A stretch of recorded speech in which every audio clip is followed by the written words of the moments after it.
အားလုံးပဲမင်္ဂလာမရှိတဲ့စကားလေးပေါ့နော်မင်္ဂလာမရှိတဲ့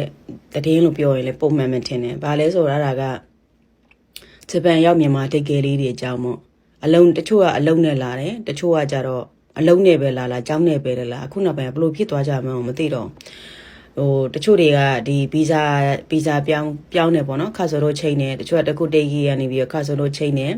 အဲ့လိုတချို့ကရေရှုစေးကနေပြီးမှချိန်နေလူတွေရှိတဲ့ကကြတော့အခုနောက်ပိုင်းတချို့အဲ့လိုမြို့ပေါ်လို့ပြောရမှာပေါ့နော်မြို့ပေါ်ပေါ့နေမကြမြို့မကြမဟုတ်ဘဲနဲ့မြို့ပေါ်လုံးကြတဲ့နေရာဘက်တွေကြတော့အဲဆောင်ကားတွေအိမ်ငါးကားတွေရေကမိကားတွေကဈေးကြီးလာတယ်ရှာတဲ့ပတ်စံနဲ့မလောက်လာတယ်သူတို့သုံးကျင်တာတွေလည်းသုံးလာမှာပေါ့နော် brand တွေကလည်းကြိုက်လာကြဆိုတော့အဲ့ဒီပေါ်မိုတီပြီးတော့မှတိတ်ကဲတွေရဲများလာမြန်မာတိတ်ကဲတွေရဲများလာတယ်အဲ့ဒီမှာကျောင်းသူလေးတွေအများဆုံးဖြစ်နေကျောင်းသူလေးတွေကလေနော်ကျောင်းသူလေးတွေအများဆုံးဖြစ်နေအဲ့တော့မိဘတွေအနေနဲ့ဗာပြောချင်တာလေးဆိုရင်ကိုသားသမီးကကျောင်းနေလာတယ်ဆိုရင်ကျောင်းနဲ့ကိုကအနောက်ကနေလည်းမပံ့ပိုးပေးနိုင်ဘူးဆိုရင်ဒီကလေးရဲ့ကျောင်းစိတ်သူလှုပ်ရတဲ့ပတ်စံတွေကနေသူ့ကျောင်းစိတ်သူ့ရှာသူ့ပေးနေရဆိုမိဘတွေနဲ့ပတ်စံမတောင်းစေချင်ဘူးပြီးတော့စက်ယုံနဲ့လာတဲ့ကလေးတွေစက်ယုံနဲ့လာတဲ့မိန်းကလေးတွေစီမှာမိဘတွေအနေနဲ့ပတ်စံဖိအားပေးမတောင်းစေချင်ဘူးဘသူစီရမှာပါဗောနော်ဖိအားပေးမတောင်းစေချင်ဘူးကလေးတွေပါလဲဆိုတော့သူများသားသမီးနဲ့ရှင်ပြီးတော့မှမရတဲ့လူလည်းမဟုတ်ရရနော်အဲ့ဒါကနေရာဒေသအပေါ်မူတည်တယ်တထေးကောင်းတာမကောင်းတဲ့ပေါ်မူတည်ပြီးတော့မှတချို့တွေကဘောနဲ့တွေအများကြီးရတာရှိတယ်လစာကောင်းတာတွေရှိတယ်လစာအသင့်တင့်ရှိတယ်ဒီ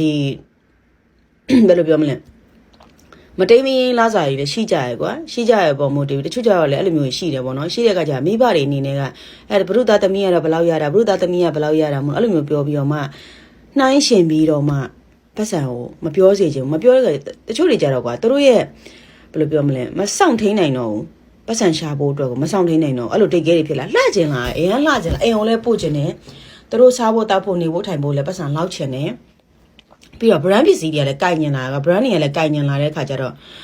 စိတ်ကူးပေါက်ရည်လောက်တာလားအဲ့လိုမျိုးလိုချင်တက်မှတ်မှုတွေများလာလားဘာလားတော့မသိဘူးမိန်းကလေးတွေကလေနော်အဲ့လိုဆိုတော့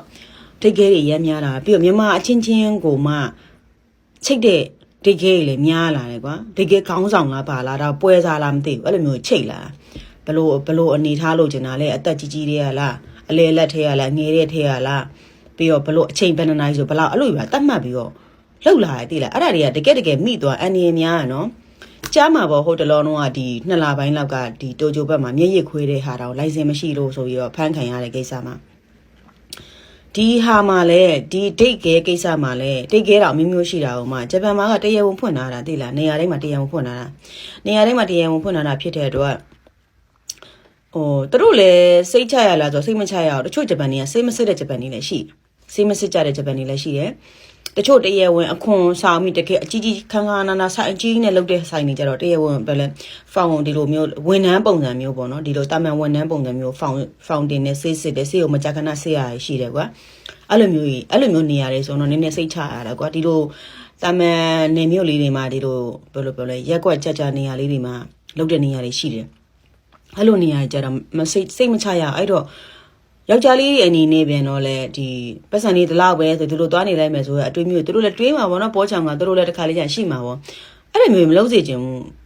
အေးဆိုတာကြောက်စရာကြီးနော်ဒီ academy ဆိုတာတကယ်တော့ကြောက်စရာကြီးနော်ဒါဖျဲချောက်တာမဟုတ်သေးလားလူအတိုင်းဝိုင်းထဲမှာစဉ်းစားကြည့်ရန်ဒီယောက်ကရှိလို့ဒီဆေးရတောက်ပြီးဒီလိုနေလို့ရတယ်ဆိုပေမဲ့တစုံတယောက်ကတိသွားခင်ဗဇက်တစ်ပေါက်ကပိတ်လို့မရဘူးတဲ့ရေဘူးအဖုံးလေးဘယ်နှထောင်ရှိပိတ်လို့ရတောင်းချီပိတ်လို့ရဗဇက်တစ်ပေါက်ပိတ်လို့မရဘူးတစံတစကားတစ်ဆင့်ကြားသွားပြီးသွားလို့ရှင်ဘာဖြစ်လဲဆိုလို့ရှင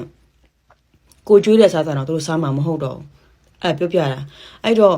တရားမှုနောက်ကိုလည်းမလိုက်နဲ့မိန်းကလေးတွေအနေနဲ့လည်းငွေနောက်ကိုအရမ်းမလိုက်ကြနဲ့မှန်ပါတယ်တချို့တွေကြတော့လေတချို့ယောက်ျားလေးတွေမကောင်းမှုကြောင့်မလို့မိန်းကလေးတချို့ကရေးစားထားတယ်ပြတ်သွားတယ်ပြီးလို့ရှိရင်အဲ့လိုတူနေကြရကွာနေကြဒီတောင်နေပြတ်တယ်တူအိတ်တူဒီတောင်နေပြတ်တယ်တူအဲ့လိုနေမဲ့တူတိတ်ကဲလောက်ကြမယ်ဆိုတူမြတွေးကြလားမသိဘူးအဲ့လိုဆိုတော့မိဘတွေနေနေလေကိုသားသမီးအချင်းကြီးလေးကိုစုံစမ်းပတ်စံနေလဲခွမတောင်းကြနဲ့ဘယ်သူနဲ့ဆိုရှင်းပြီးမပြောကြနဲ့နော်သမီးတွေကဒီဂျပန်ရောက်လာတော့မှတိတ်ကဲဖြစ်နေတယ်ကြားမကောင်းကိုကရှိတယ်တကယ်ရှိနေတယ်အနေအများကနော်မလောက်ကြနဲ့တော့